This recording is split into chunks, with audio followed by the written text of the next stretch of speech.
A couple of weeks ago, I shared just probably 3 weeks into the lockdown, something God had laid on my heart about the lost axe head. Some of you will remember me sharing from 2 Kings 6, where the prophets say to Elisha, look, the place we're meeting is too cramped, let's build a new place. And they go and chop down some wood, and as they were felling a log, this is 2 Kings 6 verse 5, an axe head dropped into the water, and one of the students had lost it. He shouted, "Oh no, my master, it was borrowed."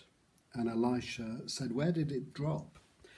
And when the student showed him the spot, Elisha cut off a branch, threw it into that spot, and made the axe head float. And he said, "Lift it out." So he reached out his hand and grabbed it. Now, it's a really fascinating passage because I can't think of a better example of how losing something is so absolute. I mean, this is iron dropping into the Jordan. I've been there. I've seen the Jordan. It's quite murky water. It's got quite a muddy base. I couldn't think of a place more absolute where you could lose a piece of iron. The axe head was borrowed, so it was a bit of a tragedy. But Elisha performs this miracle.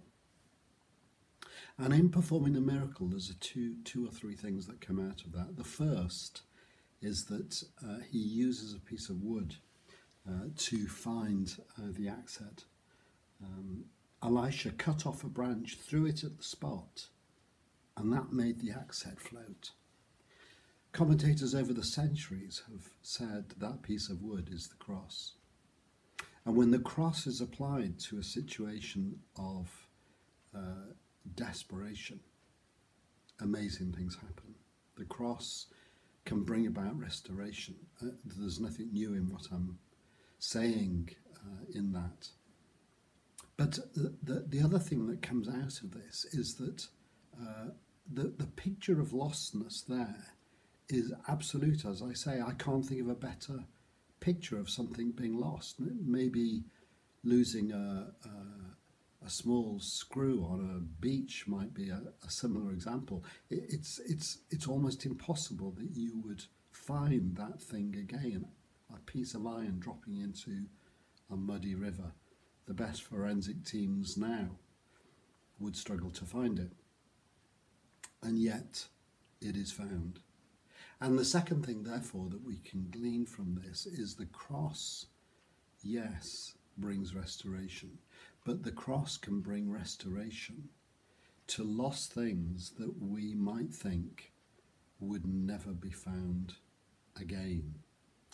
And I just want to develop that theme a little bit when we meet again.